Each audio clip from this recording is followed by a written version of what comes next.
আসসালামু আলাইকুম everyone, welcome to my channel দিন রাত্রি ব্লগে আপনাদেরকে স্বাগতম। কেমন আছেন সবাই? আল্লাহর অশেষ রহমতে খুব ভালো আছেন নিশ্চয়ই। আমিও খুব ভালো আছি। ঘুম থেকে উঠেই চলে এলাম রান্নাঘরে ব্রেকফাস্টটা করার জন্য। তো এসে দেখি মা খুব সুন্দর করে লুচি বানাচ্ছেন। তো আমার শাশুড়ি মা অনেক গুণী একজন মানুষ, অনেক রকমের নাস্তা উনি বানাতে পারেন, অনেক কাজও উনি করতে পারেন মাশাল্লাহ। কারণ অনেক অনেক কাজ করার মাঝে কোনো অলসতা নেই বা কোনো কষ্টবোধ করেন না, ওনার মনের ইচ্ছাতেই করেন। তো এইদিকে কিছু লুচি এইভাবে একটু সেঁকা দিয়ে রেখে দিচ্ছেন, ভাপ দিয়ে আর কি। এগুলো ফ্রিজ আপ করবেন। আর তার সাথে কয়েকটা লুচি ভেজে আমি চা নিয়ে চলে এলাম আমার টেবিলে। তো এখন আপনাদের সাথে শেয়ার করছি আমার এই ব্রেকফাস্টটা। আজকে আমার অন্য কিছু খেতে ইচ্ছে করিনি, তাই আমি ব্রেকফাস্ট হিসেবে এই সিম্পল নাস্তাটা রাখলাম। আর এটা হলো ইস্পেজি, হলো বিটা ব্লক। তো এই বিটা ব্লকটা আপনারা সব সময় পাখিদেরকে খেতে দিবেন, কয়েকদিন পর পর আবার ওদেরকে খেতে দিবেন। কারণ এটার মধ্যে অনেক ধরনের মিনারেল, ম্যাগনেসিয়াম, তারপরে খনিজ পদার্থ, অনেক ধরনের জিনিস দিয়ে কিন্তু এটা তৈরি। তো পাখিদের যদি এগুলোর ঘাটতি থেকে থাকে, এটা খেলে কমপ্লিট হয়ে যাবে। এই দেখুন, দেওয়া মাত্রই মাশাআল্লাহ আমার পাখিগুলো এসে ঠুকরাচ্ছে। এটাই কিন্তু, এভাবেই কিন্তু ওরা ঠুকরিয়ে ঠুকরিয়ে খায়। তো এটা আপনারা 1 মাস 2 মাস পর পর আবার দিবেন, ঘুরে ফিরে দিবেন। তো আমি দিয়েছিলাম ওদেরকে যখন ওরা ডিম ফুটাচ্ছিল, বাচ্চা জন্ম হওয়ার আগে তখন দিয়েছিলাম। তখন ওদের অনেকটা ক্যালসিয়ামের ঘাটতি থাকে, সেই জন্য এখন আবার দিয়ে দিলাম, নতুন বাচ্চারাও যাতে অ্যাড হয়, ওরা যাতে খেতে পারে। আর এদিকে মেয়েকে গোসল করিয়ে নিলাম। এখন ওর কাপড় চোপড়গুলো রেখে দিচ্ছি, ধুয়ে নিব। আর ওর রুমালটা মেলে দিব এখন ধুয়ে। এটা দিয়ে আমার মেয়ের শরীর সবসময় আমি ঘষাই। তো এটা এখন রেখে দেব একটু বারান্দায় মেলে, তো এটা শুকিয়ে যাবে। তো এই ধরনের রুমাল টুমাল এগুলো আমার মেয়েরা আমি আলাদা রাখি সব সময়। কারণ বাচ্চাদের জিনিস খুবই সেন্সিটিভ, সব কিছু একটু আলাদা ইউজ করা ভালো। তো আপনাদের সাথে একটা জিনিস দেখাই। এই যে এই শেলফটা আমাদের ফ্রিজের কর্নারে থাকে। তো ডাইনিংয়ের যত যাবতীয় টুকিটাকি জিনিস থাকে এই শেলফটাতে থাকে। তো দেখেছেন কি পরিমাণ ধুলো পড়েছে। তো যেহেতু এটা আরও দরজার কাছে থাকে, সেজন্য এটাতে আরও বেশি ধুলো পড়ে। তো এখন এই ঝুড়িটা আমি খালি করে নিচ্ছি, তারপর ভালো করে ঝুড়িটাকে পরিষ্কার করে নেব। তো এটা আরএফএলের ঝুড়ি, আমি বলেছিলাম মাকে আনার জন্য, কিনে এনেছিলাম আমরা দুজনে মিলে।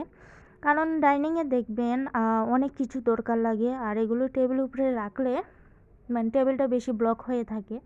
তারপরও আমার টেবিলে সবসময় ফ্লাক্স থাকে, কারণ আমার শাশুড়ি মা সবসময় গরম পানি উনি ইউজ করেন 24 ঘন্টায় খান। ওনার একটু শুকনো কাশির একটু সমস্যা আছে, অ্যালার্জি কাশি, সেজন্য আর কি উনি গরম পানি ওনার সবসময় দরকার।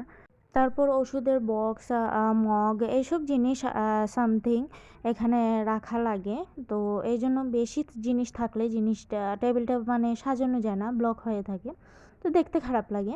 তাই এটাই এনেছি আমরা, বলি এই জন্য যে এক্সট্রা যেগুলো জিনিস থাকবে এখানে গুছিয়ে রাখবো। তো এখন এগুলোটা মুছিয়ে তারপর পেপার দিয়ে দিলাম সুন্দর করে। তো পেপার দিয়ে তারপর এটা গুছিয়ে নিব। তো এই যে এটার উপরে প্রথমেই আমি আমার শাশুড়িমার ওষুধের বক্স, তারপর ব্লেন্ডার মেশিন, তারপর ওনার ফোন বুক, এগুলা, আর নিচের তাকে আমার মেয়ের ফিডারের বক্স, তারপর টুকিটাকি একটু কালো জিরা, তারপর আরও যা যা টুকিটাকি জিনিস থাকে, জ্যাম জেলি, এগুলো আর কি গুছিয়ে রাখলাম। আর নিচের বক্সগুলোতে রাখি আমরা রুটি, বিস্কিট এইগুলোর জন্য দিবি। তো এইগুলো থাকুক এখানে, গুছিয়ে রেখে দিলাম। টেবিলটাও সাথে ক্লিন করে নিলাম। এখন একটু বেসিনটা একটু ঘষিয়ে পরিষ্কার করে নিচ্ছি। তো বেসিন দেখবেন আপনারা প্রতিদিনই ময়লা হয়, আর নিয়ম কিন্তু প্রতিদিনই এটা পরিষ্কার করা উচিত। তো যাই হোক, আপনাদের কাছে চেয়ে নিচ্ছি, আপনারা যারা এই মুহূর্তে আমার এই ভিডিওটি দেখছেন অবশ্যই একটা লাইক দিয়ে দেখবেন। এবং আপনারা যদি আমার চ্যানেলে নতুন হয়ে থাকেন অবশ্যই আমার চ্যানেলটিকে প্রথমে সাবস্ক্রাইব করে তারপরে আমার এই ভিডিওগুলো দেখবেন, আর একটা করে লাইক কমেন্ট দিয়ে যাবেন। আর যারা অলরেডি আমার চ্যানেলের পাশে আছেন আপনাদেরকে অসংখ্য ধন্যবাদ। তো নতুন নতুন অনেক আপুরা আমার চ্যানেলে অ্যাড হচ্ছেন, খুব ভালো লাগছে আমার। মনে হচ্ছে না একটু একটু করে এগোতে এগোতে পৌঁছে যেতে পারবো আমার লক্ষ্যে। সেই প্রত্যাশা নিয়ে প্রতিদিনই ছোট ছোট করে ভিডিও দিচ্ছি। আজকের ভিডিওটি একটু বড় হয়ে গিয়েছে, 7 মিনিটের উপরে হয়ে গেছে। তারপরও আপনাদের কাছে চেয়ে নেব যদি আপনারা পারেন ধৈর্য সহকারে এটা দেখবেন। তো এখন বেসিন এরিয়াটা সুন্দর করে পরিষ্কার করে নিলাম, তাই একটু লাইট জ্বালিয়ে আপনাদেরকে দেখিয়ে দিলাম কিভাবে আমার বেসিনটা চকচক করছে। তারপর গোসল করে দুপুরে খাবারে চলে আসলাম। তো আজকের মেনুতে ছিল গরুর মাংস আলু দিয়ে, আর ছিল গতকালকের একটু সবজি ছিল, শিমের তরকারি ছিল, শালগমের তরকারি, এগুলো গতকালকের অল্প অল্প একটু তরকারি ছিল, আর ছিল লাল শাক। তো যা ছিল আপনাদের সাথে শেয়ার করেছি, এগুলো দিয়ে আজকে আমাদের দুপুরে খাবারটা হয়ে যাবে। আর লাল শাকটা দেখুন মাশাআল্লাহ কি টকটকে লাল। আমরা মনে আছে আপনাদের কি ছোটোবেলা আমরা লাল শাক দিয়ে বেশি খেতে ভালোবাসতাম, আর লাল শাকটা টকটকা লাল হতো বলে লাল ভাত বলতাম। আসলে আগের দিনগুলোকে খুব মিস করি। যত বড় হয় সব কিছুই যেন জীবন থেকে হারিয়ে যাচ্ছে। তো এখন বিকালবেলা সূর্য প্রায় ডুবে ডুবে অবস্থায়, একটু পরে সন্ধ্যা হয়ে যাবে। তো সন্ধ্যার আগে জানলাগুলো লাগিয়ে দিচ্ছি আর লাইট দিয়ে দিব সবগুলো রুমে, বারান্দায়।